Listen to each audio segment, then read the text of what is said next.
Every great game has its moment in the spotlight. Experiences like Portal, Mario, or Zelda are well-known series that transcend their niche and have a cultural impact. Minecraft has wormed its way into our minds for the past decade. But what if we were hit with a game that sends a wave of influence throughout the internet and the gaming community? What if we got a game that pushes the idea of what a game can be, to the point where the sheer mention of the developer raises an undead army from the internet that can move mountains? Welcome to Undertale.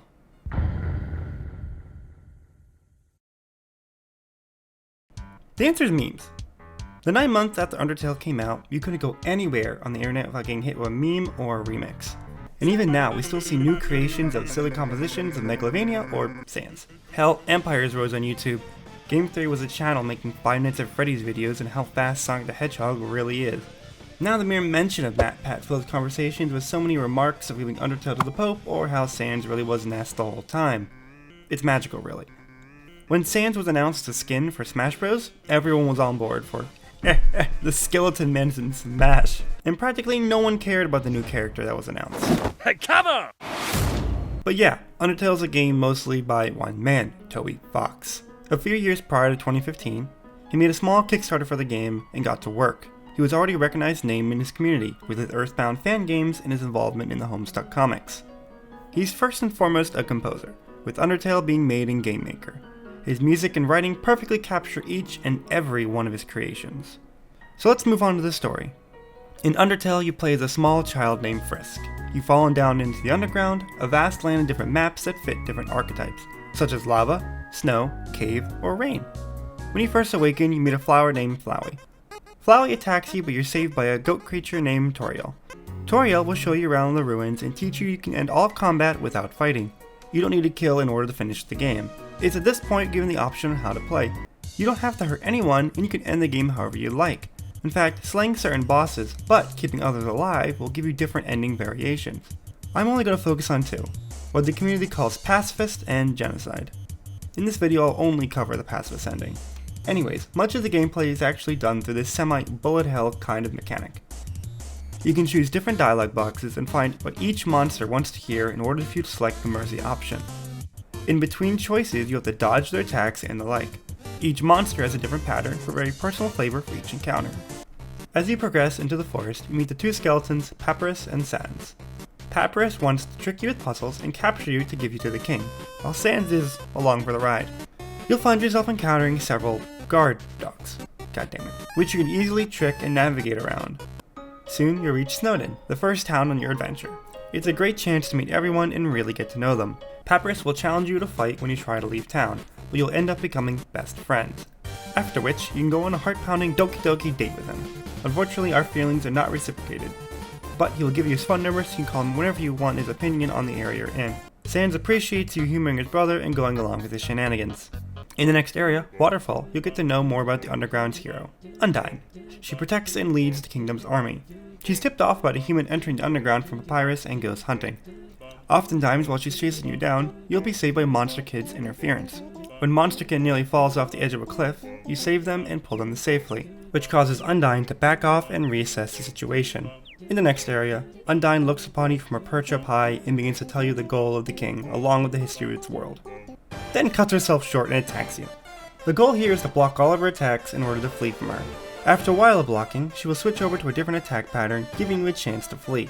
Undyne will continue to give chase and engage in battle, while her attacks become more and more challenging to block. When you finally reach Hotland, she collapses in exhaustion. You have the choice to give her some water, or just leave. So you pour some water on her head, she gets up, looks at you, and leaves. The next chapter involves venturing through the Hotland and meeting the scientist, Alphys. Her flamboyant robot Mettaton will test and challenge you throughout the Hotland. However, it's very clearly shown that she's helping you the entire way and Mettaton is in on the plan. It's not clear why, but it seems like she wants to be friends with you. When you've cleared all of Mettaton's tricks and game shows, you'll reach the resort.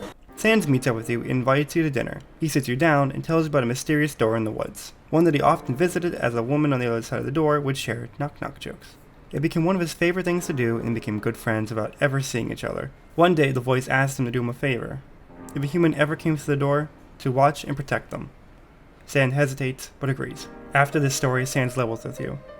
If he hadn't made that promise, you'd be dead where you stand. but then tells you to lighten up and says you haven't died, right? Anyway, he reminds you that someone cares about you and takes his leave. Now's a good time as ever to check on the world and prepare yourself for the coming rendezvous with the king. So you may as well head back to Undyne's and Waterfall to hang out with Papyrus and Undyne. Oh, no, there he goes. Anyway, this fun little scene gets you close and personal with a favorite fish lady. Together you will enjoy some tea, cook pasta, and heal your wounds, and burn down a house. After which, she will stay with Papyrus and add her own flavor to your phone calls with Papyrus. As you soldier on through the core, you'll encounter the most challenging monsters in the game. You have to keep your wits about you if you want to spare them all. Alphys had planned for you to be able to go straight through to the king, but Mettaton has different plans. He challenges you to fight live on TV for the monster world to see. Mettaton wants to take your soul and use it to leave the underground and make his debut in the human world.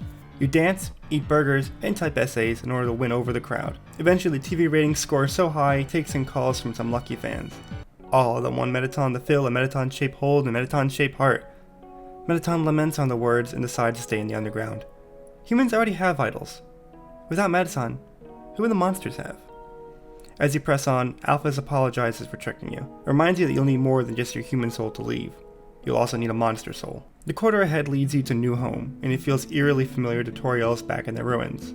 As you explore, monsters appear and tell you the story of the first human and the prince. The first human had fallen down in the underground. He was adopted by the king and the queen. The prince and the human became best friends, and they treated their new child like their other. One day the human had ingested poison that killed them. The prince absorbs the soul of the fallen human and moves through the barrier and escapes into the human world. Upon leaving, the prince dies when he encounters humans due to their massive strength. The king vowed to collect 7 human souls and destroy the barrier. While the queen resented his actions and left to protect the humans that fell into the underground, the royal family continued for a very long time, as it established that monsters only age past adulthood if they have children. As you walk through the hall, you're stopped by a familiar friend. S-ans appears and judges you in your progress, lamenting on your deeds, misdeeds, and friendships along the way. Fortunately, we've kept a clean conscience. Right? You enter the king's corridor. He's tending to the yellow flowers that litter the throne room. He turns around and greets you. He starts to offer you tea, but hesitates. He and you are both aware of the issues at large. He says he will meet you by the barrier. The other 6 souls rise from the floor. Twilight shines through the barrier. The king, Asgore, says it was nice to meet you, and then destroys the mercy option with his trident. Try as you must, you cannot spare the king. With a barrage of fire very similar to Toriel, he patiently fights and gives you a fighting chance. If you save the butterscotch pie that Toriel gave you to start your adventure, it will lower his attack and defense. When you defeat Asgore down to his last breath, he looks to you in despair. He no longer wishes to kill humans, he just wants to see his wife and child again. You're given the option to fight or mercy him. Upon receiving your mercy, he looks to you and smiles. He sees that you want to remain here and promises to take care of you. With his wife, and eat butterscotch pie together, like a family. At this moment, a ring of pellets appear around Asgore and destroy him. You'd be naive if you've forgotten about our friend Flowey the Flower. As he absorbs the 6 souls, he laughs with power and reminds you that, in this world, it's kill or be killed. Then your game crashes. Upon reloading your game, you see a messed up intro cutscene and the file select is strange. Flowey bursts through the screen statues and greets you. He taunts and thanks you for getting this far and beating Asgore. Flowey's form distorts and he takes a wicked appearance. A Mega Flowey will rapidly fire pellets, insects, vines, fire, and bombs to take you out. And each time you're defeated, your game will crash. Fortunately, you will not lose your progress on damaging Flowey. Each phase of the fight, you must call out for help, and one of the souls will answer, healing you and damaging Flowey. When you struck Flowey enough, he will reload a previous save and get his health back, only to kill you, reload, and then kill you again and again. When you cry for help, Flowey mocks you for even trying. He begins to strike again, but your health is restored. When he attempts to reload a save, he is shocked to see that it has failed. His 6 souls appear, spin around Flowey, and destroy his evil form. The screen fades to a wilted flower, and you're given the option to spare or mercy Flowey. Flowey mocks you for attempting to spare him, that he will only come back and kill everyone. If you insist on saving Flowey, he will cry out that he can't understand, and runs off. When you come to, you'll exit the underground and leave forever. The credits roll and you get a phone call. S-ans and Papyrus tell you about what's happened to the kingdom. In my ending, the queen has returned and begun a peaceful rule that welcomes the humans as friends. Oh, and the Undyne still wants to beat you up. Depending on who you kill or how you play, you'll get different news from the skeletons. Flowey reappears and questions why you let him go.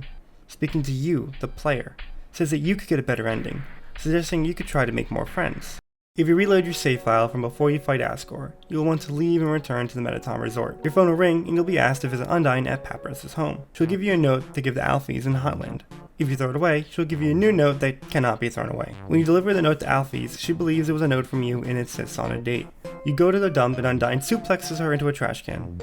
I think they like each other. As you leave the dump, Papyrus calls and suggests you visit Alphys at her home. He has a strong feeling that you should be there. When you arrive at the lab, you'll see a note about Alphys being guilty about something. If you go down the elevator, you'll descend into the true laboratory. You'll need to explore around and gather several colored keys while fighting a very familiar amalgamates. Figuring out how to spare these creatures will be the most challenging yet, as quite a few of them will make little sense.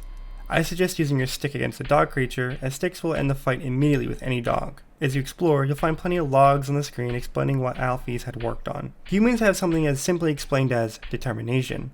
This substance gives humans extreme power and the ability to persevere through all. It's why it takes a ton of monsters to even match the power of a single human. If you had gotten reckless at the start of your run, you could have struck down Toriel with a single swing. Many do it by accident. Alphys have created a machine that infuses monsters with determination. However, this generally causes them to melt and take horrible forms. Much like the amalgamates we had encountered, this machine has a very familiar shape. One of Alphys' note mentions she had started the experiment with a small flower, one she had found in Asgore's garden, a golden flower from the outside world, which explains why she had so many in the lab. She wanted to know what happened and when something without a soul gains the will to live. But apparently, one day the flower disappeared, so she began experimenting on the kingdom's citizens. You take the elevator back to the lab and you receive a phone call, telling you that everything has fallen into place. When you arrive, you see the elevator has been sealed with vines, so you make your way back to new home. When you go to greet Asgore, he will initiate the fight as usual, with the 6 souls rising from the floor. As the fight is about to begin, Toriel strikes Asgore back. Toriel mocks him for trying to fight you, and Asgore is ashamed.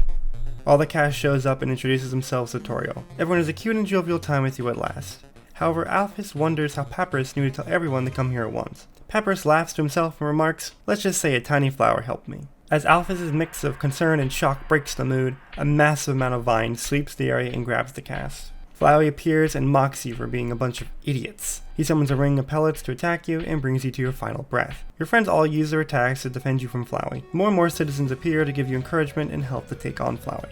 Flowey goes into a frenzy and consumes as much as he can. The screen fades to white and we see a small child. He says, "I was so tired of being a flower." He turns around, exclaims, "Howdy, it's your best friend," before taking on a full form of Azrael Draymur. Being the prince and son of the king and queen, he begins his attacks much like his parents, before transitioning into a frenzy of stars and powerful beam attacks. As the fight progresses, he will take an even more dramatic form, which in turn leads you to seeking out your friends for help. As you return the memories and free them from Azrael's clutches, he will slowly lose his will to continue.